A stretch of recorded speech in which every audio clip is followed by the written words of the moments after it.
নকশালবাড়িতেও জমি হাঙরদের দাপট, তবে জমি হাঙরদের চক্রান্ত ভেস্তে দিল বিএলআরও। কারণ একটা কালভার্ট করেছিল, বেআইনি কালভার্ট। উদ্দেশ্য ছিল এই কালভার্ট দিয়ে জমি বেচে দেবে, সরকারি জমি কালভার্ট দিয়ে যাতায়াতের রাস্তা হবে। কিন্তু আজকে বিএলআরও থেকে লোকজন গিয়ে পুরো বেআইনি কালভার্ট ভেঙে দিল।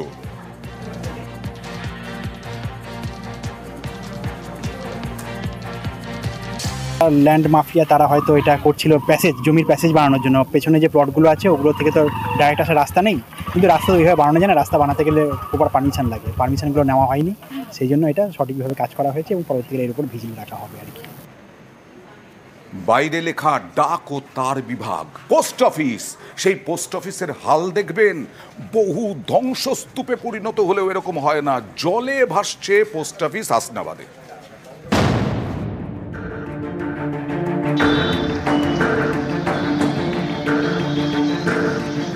টপ টপ করে জল পড়ছে।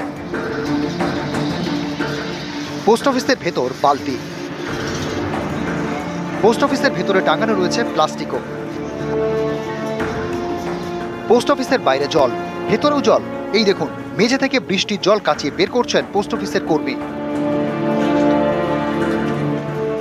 উত্তর 24 পরগনার হাসনাবাদের ভেদিয়া প্রত্যন্ত এলাকা। এখানে এই পোস্ট অফিসটি স্থানীয়দের বড় ভরসা। এমনই একটি পোস্ট অফিস বেহাল, বৃষ্টি হলেই ছাদ ছুঁয়ে জল পড়ে। অভিযোগ, এর জেরে মাঝে মাঝে কম্পিউটার খারাপ হয়ে যায়, ভিজে যায় নথি, বন্ধ হয়ে যায় গ্রাহক পরিষেবা।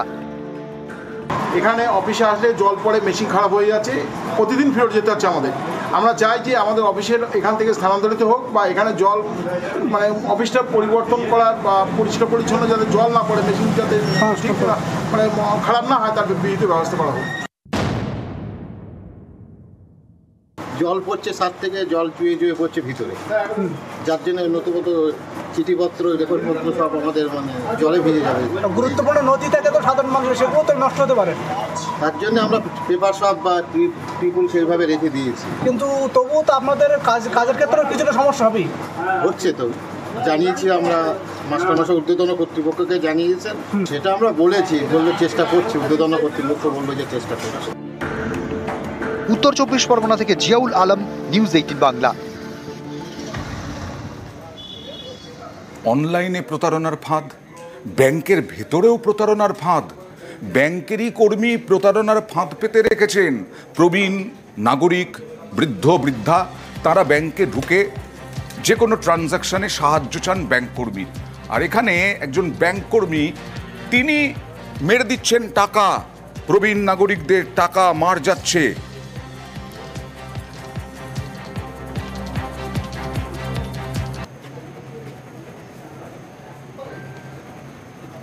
কি করবে? আমার ছেলের জামাতে একটা জয়েন্ট অ্যাকাউন্ট করি, আর 1 লাখ টাকা আলাদা বললো দিয়ে যাও, আমি তুলে নেবো বলে আমি মাসে মাসে এসে 2000 টাকা করে আমাকে পকেট থেকে দিয়ে দেয়, বললো আপনি চলে যান। এই মাসে এইছি, বললো যে তোমার টাকা 1300 টাকা এসেছে, আর টাকা নেই। আমি বলি নেবো, তাহলে 1 লাখ টাকা সুদটা কোথায় গেল? 1 লাখ টাকা তুলে নিয়েছি। যেটা সেভিংসে করা আছে সেটা 1 লক্ষ টাকা বাবা জমা দিয়ে গেছে। এবারে সেটা ওই রাকিবুলি করে দিয়েছিল, ক্যাশ কাউন্টার অব্দি পৌঁছাতে দেন না। এ বাবা চেকটা সাইন করে বাবাকে পাঠিয়ে দেন। ও ওই সুযোগ নিয়ে 13/3 ওর চেকটা জমা করে, গণাগণি চলছে ক্যাশ কাউন্টারে। তখন ওই 250-এর বান্ডিল নিয়ে পকেটে ঢুকিয়ে আমরা সিসিটিভি ফুটেজে সব চেক করেছি। সুন্দরবনের প্রত্যন্ত এলাকায় একটি স্বাস্থ্যকেন্দ্র, প্রতিদিন প্রচুর রোগীর ভিড়, কিন্তু স্বাস্থ্যকেন্দ্রের কঙ্কালসার অবস্থা দেখুন।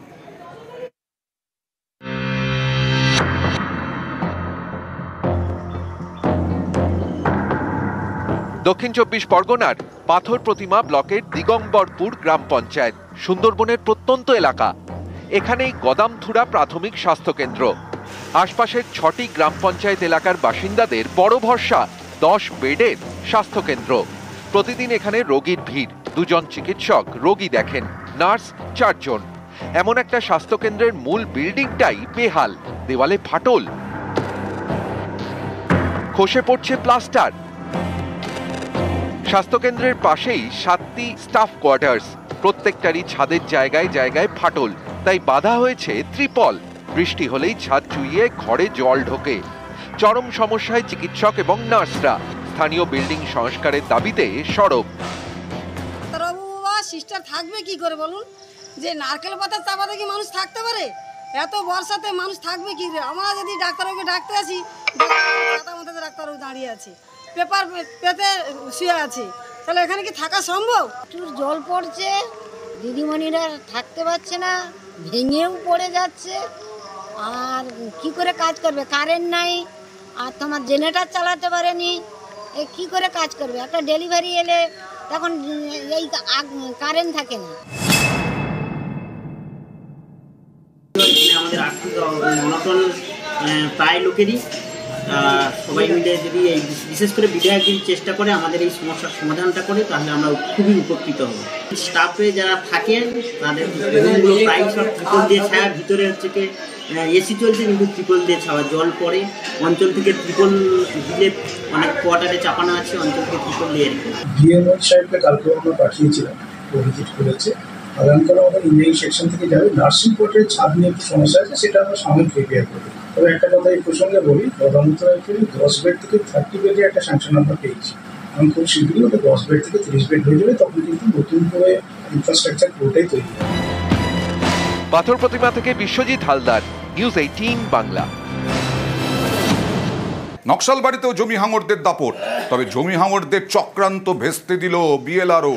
কারণ একটা কালভার্ট করেছিল, বেআইনি কালভার্ট। উদ্দেশ্য ছিল এই কালভার্ট দিয়ে জমি বেচে দেবে, সরকারি জমি, কালভার্ট দিয়ে যাতায়াতের রাস্তা হবে। কিন্তু আজকে বিএলআরও থেকে লোকজন গিয়ে পুরো বেআইনি কালভার্ট ভেঙে দিল।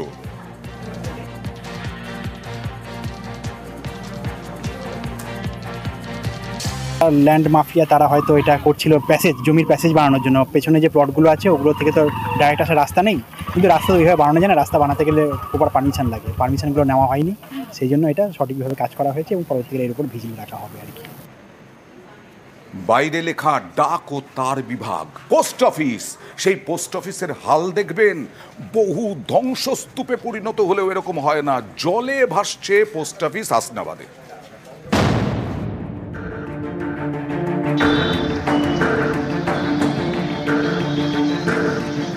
টপ টপ করে জল পড়ছে।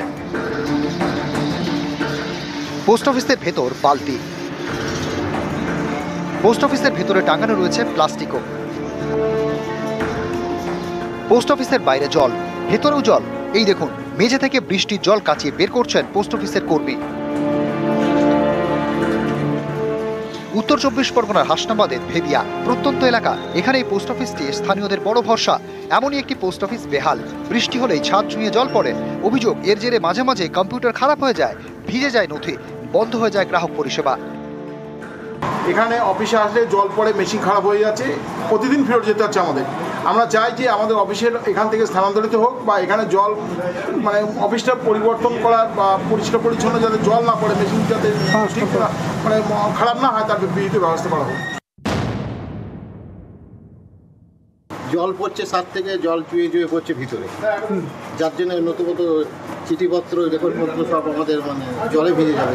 গুরুত্বপূর্ণ নদী থেকে তো সাধারণ মানুষের সেগুলো তো নষ্ট হতে পারে, তার জন্য আমরা পেপার সব বা ট্রিপল সেইভাবে রেখে দিয়েছি। কিন্তু তবুও তো আপনাদের কাজের ক্ষেত্রে কিছুটা সমস্যা হবেই। হচ্ছে তো, জানিয়েছি আমরা, মাস্টারমশাই ঊর্ধ্বতন কর্তৃপক্ষকে জানিয়েছেন, সেটা আমরা বলেছি, বললে চেষ্টা করছি। ঊর্ধ্বতন কর্তৃপক্ষ বললো যে চেষ্টা করছে। উত্তর 24 পরগনা থেকে জিয়াউল আলম, নিউজ 18 বাংলা। অনলাইনে প্রতারণার ফাঁদ, ব্যাংকের ভেতরেও প্রতারণার ফাঁদ। ব্যাংকেরই কর্মী প্রতারণার ফাঁদ পেতে রেখেছেন।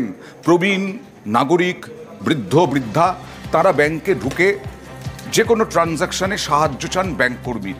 আর এখানে একজন ব্যাংক কর্মী, তিনি মেরে দিচ্ছেন টাকা, প্রবীণ নাগরিকদের টাকা মার যাচ্ছে।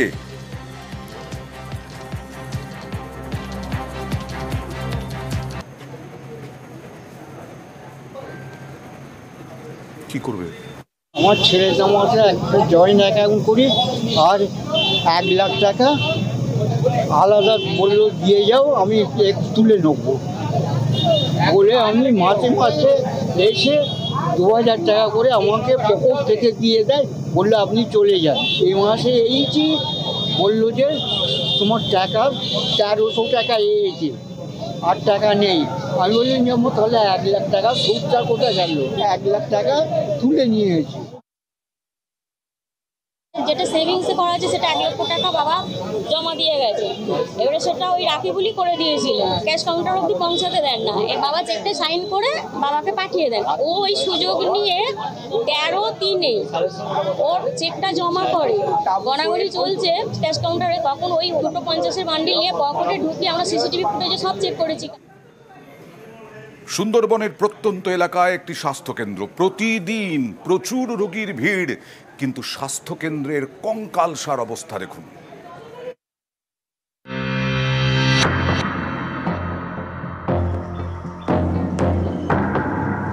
দক্ষিণ 24 পরগনার পাথর প্রতিমা ব্লকের দিগম্বরপুর গ্রাম পঞ্চায়েত, সুন্দরবনের প্রত্যন্ত এলাকা। এখানেই গদামথুরা প্রাথমিক স্বাস্থ্যকেন্দ্র। আশপাশের 6টি গ্রাম পঞ্চায়েত এলাকার বাসিন্দাদের বড় ভরসা 10 বেডের স্বাস্থ্যকেন্দ্র। প্রতিদিন এখানে রোগীর ভিড়, 2 জন চিকিৎসক রোগী দেখেন, নার্স 4 জন। এমন একটা স্বাস্থ্যকেন্দ্রের মূল বিল্ডিংটাই বেহাল, দেওয়ালে ফাটল, খসে পড়ছে প্লাস্টার। স্বাস্থ্যকেন্দ্রের পাশেই 7টি স্টাফ কোয়ার্টার্স, প্রত্যেকটারই ছাদের জায়গায় জায়গায় ফাটল, তাই বাধা হয়েছে ত্রিপল। বৃষ্টি হলেই ছাদ চুইয়ে ঘরে জল ঢোকে। চরম সমস্যায় চিকিৎসক এবং নার্সরা। স্থানীয় বিল্ডিং সংস্কারের দাবিতে সরব। সিস্টার থাকবে কি করে বলুন? যে নারকেল পাতার চাপাতে কি মানুষ থাকতে পারে? এত বর্ষাতে মানুষ থাকবে কি করে? আমরা যদি ডাক্তারবাবুকে ডাকতে আসি, ডাক্তারবাবু দাঁড়িয়ে আছে, পেপার পেতে শুয়ে আছে, তাহলে এখানে কি থাকা সম্ভব? প্রচুর জল পড়ছে, দিদিমণিরা থাকতে পারছে না, ভেঙেও পড়ে যাচ্ছে। আর কি করে কাজ করবে? কারেন্ট নাই, আর তোমার জেনারেটর চালাতে পারেনি, এ কি করে কাজ করবে? একটা ডেলিভারি এলে তখন এই কারেন্ট থাকে না। আমাদের আর্থিক অনটন প্রায় লোকেরই, সবাই মিলে যদি এই বিশেষ করে বিধায়ক যদি চেষ্টা করে আমাদের এই সমস্যার সমাধানটা করে, তাহলে আমরা খুবই উপকৃত হব। স্টাফে যারা থাকেন তাদের রুমগুলো প্রায় সব ত্রিপল দিয়ে ছায়া, ভিতরে হচ্ছে কি এসি চলছে কিন্তু ত্রিপল দিয়ে ছাওয়া, জল পড়ে অঞ্চল থেকে ত্রিপল দিলে অনেক কোয়ার্টারে চাপানো আছে, অঞ্চল থেকে ত্রিপল দিয়ে রেখে। ডিএমও সাহেবকে কালকে আমরা পাঠিয়েছিলাম, ও ভিজিট করেছে। আগামীকাল আমাদের ইঞ্জিনিয়ারিং সেকশন থেকে যাবে। নার্সিং কোর্টের ছাদ নিয়ে একটু সমস্যা আছে, সেটা আমরা সাময়িক রিপেয়ার করবো। তবে একটা কথা এই প্রসঙ্গে বলি, গদামথুরায় 10 বেড থেকে 30 বেডে একটা স্যাংশন আমরা পেয়েছি। আমি খুব শীঘ্রই ওটা 10 বেড থেকে 30 বেড হয়ে যাবে, তখন কিন্তু নতুন করে ইনফ্রাস্ট্রাকচার পুরোটাই তৈরি হবে। পাথর প্রতিমা থেকে বিশ্বজিৎ হালদার, নিউজ 18 বাংলা।